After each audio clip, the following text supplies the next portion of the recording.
Hey everyone, welcome back to the Rose Herd. If you're new here, my name is Katrina, and today I'm kind of sharing my truth, I would say, about things I wish I knew or really took into more consideration before moving to Mérida, Mexico. So, all of these insights are from my personal experience after living here and just wanted to make sure that people that are coming here are more prepared and are really taking time to sit down and think about their whys. Like, I know people are always talking about their whys, but not just the why as for why they're leaving where they currently are, but their why for choosing this city in particular. So, before we get into that, don't forget to like and subscribe to our channel. We're still on our goal to 500 subscribers by my birthday, June 19th, which I'm super excited about, a little bit freaking out. Um, but let's get into it. The first thing, which is the main thing for everyone, is the extreme heat. Like, it's not just hot, it is oppressive and it is constant, especially from like mid-April to, September, maybe even beginning of October. October's pretty nice.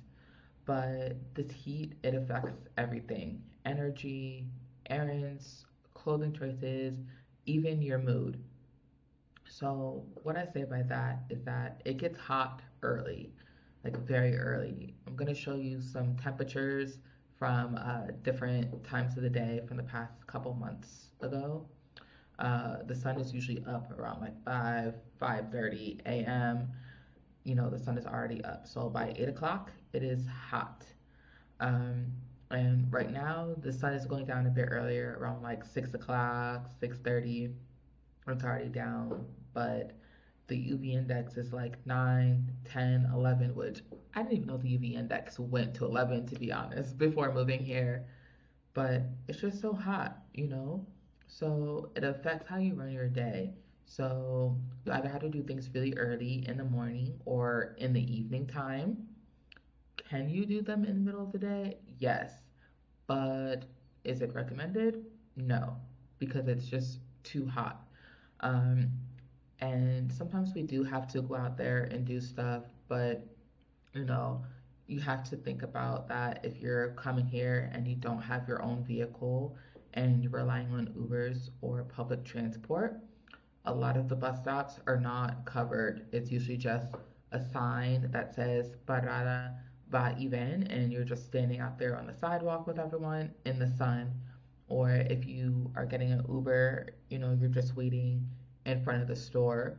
And sometimes the Uber drivers don't have their air on, they just have their windows down, which that air just feels like you have the heat on. And I'm like, why are you doing this to me?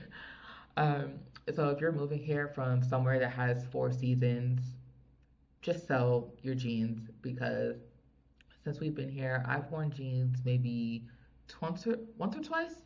And that was like in the fall or winter or so, and only in the evening times when it got down to like 56 degrees or something like that. But leggings and a light jacket would suffice. So you may have to change your wardrobe when you come here. So I literally just ordered some new clothes. My sister just came back from the States, and I had orders from like Old Navy and 32 degrees with like, lighter shorts and some other shorts that have pockets and, breezy tank tops with built-in bras, light dresses type of thing. Um, and when I say the heat affects your mood, it just kind of drains you sometimes. Like when you're just out there running around doing stuff, I have found myself snapping at my family, and I feel bad a little bit, but I don't know, it just kind of like makes your temper short when you're out there. I'm like, let's just get back to the house and the AC. I need to cool down. Um, and speaking of AC, the homes here do not have central air. Now, if you're coming here from like Europe or something like that, you'll be fine because y'all don't have central air either. But for those of us in US and Canada, it's new for us. There are these mini splits or like inverters that are on the wall. You can see one here behind me. Um, But those things are expensive, and I'm gonna be really transparent with y'all. Our last electric bill, it was running at air, was 11,469 pesos. So that's about $600 US. And generally, where you're from, that may not be a lot for you to have like $300 each month for your electric bill. But for me, that was a lot. Now, granted, there's four of us to split the bill between, but still, it's a lot when you're moving here to save and have a better quality of life. You don't want that. So if you're someone that has to run the AC all the time, you run hot like I do, you may want to consider a home with solar panels to counter that electric bill. The next thing is the creepy crawlies. So, moving to Mexico, just know that you are likely going to share your home with some unwanted guests, whether that's geckos, ants, roaches, even if your house is clean, yes, roaches, spiders, possibly scorpions, and tarantulas, depending on your location in the city. Maybe even a frog or two. I know we're used to thinking, oh, my house is clean, I'll never have roaches. But honestly, it's a part of life here. We're in the tropics.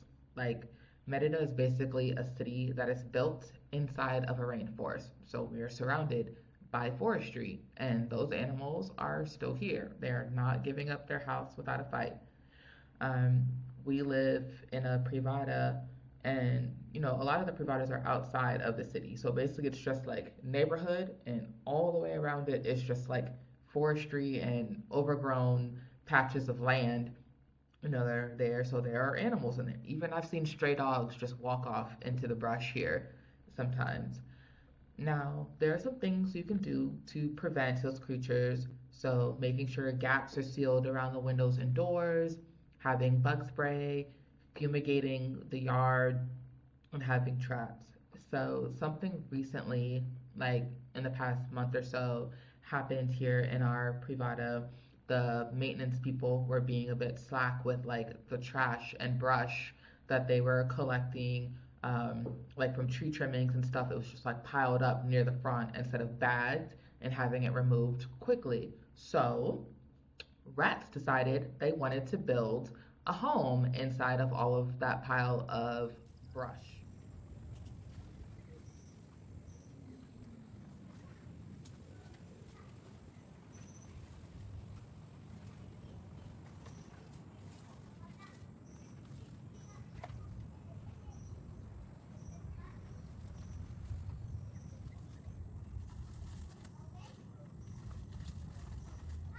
Which, of course, the neighbors were complaining with the administration and stuff, but they were kind of dragging their feet for like the first week or so. So by the time they cleaned up the brush, they didn't also set traps out for them. So the rats were like, oh, we will find a new home, but here. So they were moving like backwards towards people's homes. Thankfully, we're far enough away from the front that it wouldn't be here, but it happens. But trigger warning, trigger warning. These are the type of creatures that you can see here in Merida. So my mom had a lizard in her shower a few weeks ago, and she called me, and I'm like, "Ma'am, what would you like me to do? I'm about to go take a shower. I cannot help you." Um, Roaches. Sometimes we usually have like in our service hallway or service room. A lot of times they're already dead, like on their back by the time I see them. But if they are not dead, if you're going to spray them and try to kill them, make sure you have good aim and like the spray that you're using is the right one for it because they can fly. So those big giant roaches fly. So just keep that in mind.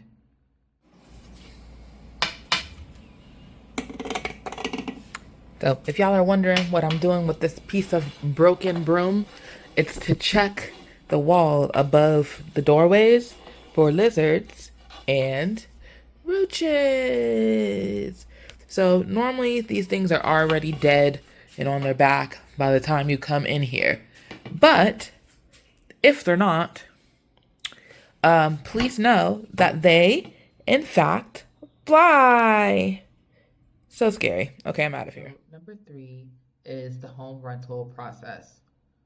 Renting in Mexico is very different from the US, and I want to say Canada as well because they're very similar.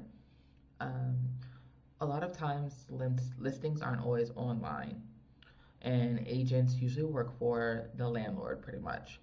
So, let me explain what I mean by that. Yes, you can find homes online. So, Facebook Marketplace, the home we currently live in was a listing on Facebook Marketplace. You can find them on other sites like Inmuebles or Proper Star. Um, they even have like Century 21 here. However, in the States, we have the MLS, which is the centralized place for home listings and rentals or sales. So, usually, you would get a realtor who works for you, who lists your house on the websites. It's one person, but here anyone can pretty much call themselves a realtor and they can list the same house on multiple sites. So you could have like four landlords listing the same house on multiple sites. So that's where it kind of gets confusing. And the realtor that you choose doesn't necessarily work for you. Like they're helping you, but they're getting commission of the home rental from the landlord. So sometimes they want you to pay like a higher price. So you'll usually pay like the first month's rent, the deposit to secure the place, and then you'll pay another deposit. So if you don't have an avail or a guarantor, which is someone that owns property here in Mexico, um, so if you don't have that person to vouch for you, you will pay another deposit. So that's 3 months rent up front before you move into the house. And so the realtor will get paid like a commission out of one of those deposits. You will also pay for the rental agreement or contract that you sign. Um, so you may be able to choose your own lawyer to determine what the price will be, but usually they have their lawyer draft up the fee, the contract, but you will pay the fee. Another thing about that is sometimes the homes don't come with appliances. So we were very lucky that the house that we currently live in came with a stove with an oven, and I mean like a full oven because we like to bake and cook things. And we had our ACs in here, but we did have to buy our own refrigerator here because here rentals is like owning a home. So sometimes you'll have to get your own stove, your own refrigerator. Sometimes you'll have to bring your own AC mini splits with you and have them installed. Um, that can be negotiated, but be prepared that you may have to do that. You can find homes that are fully furnished, but you'll pay more. So if you're looking at a listing online, sometimes there are two prices and it'll have a price for unfurnished and furnished, and the unfurnished is usually cheaper. So just keep that in mind. Utilities are also handled differently. So if you are renting, you can't really have anything in your name. So our electric bill for this house is it goes to our landlord, you know, but I do have a CFE account on my phone and I have this house listed in my portfolio, so I'm able to pay our electric bill that way. So I have a Mexican phone number, um, and but everything is in her name. A water bill is also in her name. But the way our provider does it, it doesn't do it individually. It takes the whole community's water and then it divides it by the square footage or square meterage of each lot. And water bills are usually like every 3 months, and electric bills are every 2 months. And CFE is a national thing, so they have one electric company for the whole country.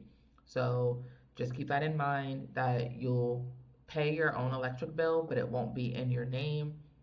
And you have to use a Mexican card to pay for it, like through the app, or you'll have to go like to the OXXO or whatever, or the DD app to pay your electric bill if you're using an international card. And you'll probably have to pay a little bit extra in your rent for the water bill a couple months. Also, don't forget about maintenance. When you're looking at a house listing and it has the price, make sure that that price includes the maintenance in it, because then that could be extra. The maintenance here in our privada is kind of on the lower end. It's 1,000 pesos per month, but it's included in the price of our rent. We saw a house just last week where the maintenance was 5,000 pesos per month. So just remember that when you're looking at houses, check that the maintenance is included, because you'd be like, oh, I found a house for 25,000 pesos, but the maintenance is 2,000 and now you're over budget. So just remember that. So next is power and internet outages. So it kind of ties into the first thing with the heat, but random power outages are more common than expected, especially during storms and like peak heat. So, the infrastructure isn't the best. Sometimes when you're driving, you can see all of the electrical wires crisscrossing above the road. They are working on doing some improvements, but it's slow. And as far as the heat, because it's so hot out here, more people are staying indoors, so using their fans and their AC, and that pulls from the grid. And sometimes the power will go out intermittently, or they will intentionally do rolling brownouts where they will just turn off the power in your area for a while to give the grid more slack, if you will. So, especially for those of us that are outside of the periférico, we're usually the first to go. So, keep that in mind. If you're in Cholul or Concal, they're turning your lights off first, because, the city, everyone's closer together, there's more people, so it would impact that area more. So, they just give the area more capacity. It also ties into the rental and what I said before about looking for houses with solar panels, and also ask the owner, about the battery. So even if you have solar panels, if the power is out, you still will lose power unless the solar panels are connected to the battery. The battery is more expensive, so a lot of houses don't have it. Um, so many people just get a generator, like a gas powered generator, and it just plugs into the house from the street, like where the meter is or near the breaker. Um, some people will actually rent generators by like the hour or the day until the power comes back. We have not done that yet. We usually just tough it out, or we leave the house, until it comes back. So if you saw my short maybe a couple of weeks ago, we lost power at like 10 o'clock at night, and come morning it wasn't back. So we're like, all right, what are we gonna do? We'll just leave. When did laundry and got something to eat, and by the time we came back, the power was back. But that was 12 hours with no power on a day when the heat index was like 105 degrees. So, just keep those things in mind. Same thing with the internet. The internet is usually reliable until it's not. So we have Telmex. The speed is pretty great, but sometimes it just like goes out. And the WhatsApp group with my neighbors will like pop off like, you guys got internet? You got internet? And I'm like, we all have the same internet. If you don't have internet, I don't have internet. But having a backup plan like a hotspot, so I still have a US phone plan with T-Mobile, so I can use my phone as a hotspot here. And then just also knowing in your area, like local cafes or something where you can go, because they'll usually have a backup generator. So if we don't have power, I know I'm either gonna go to like Starbucks or T-Bar. There are some co-working spaces around the city as well that aren't super expensive that you can go and work in for the day. So those are key if you work remotely or just online like I do. So, you just need to know where you can go and get internet if it's out at your house. I, encourage you to look for a house with better infrastructure or an area with better infrastructure. I know a lot of people that are coming here, they're looking to save money. Our friend Cartez from LeBron Drive, he be finding them apartments and homes for like 350 US.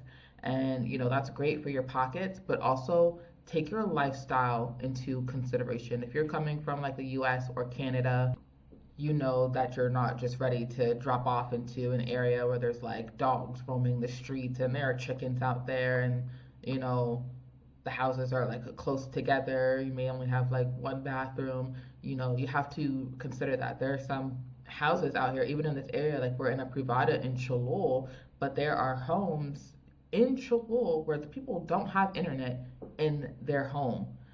You know, we had came from dinner last night and we took a different way home just to explore, you know, a different place. And we passed through this small town.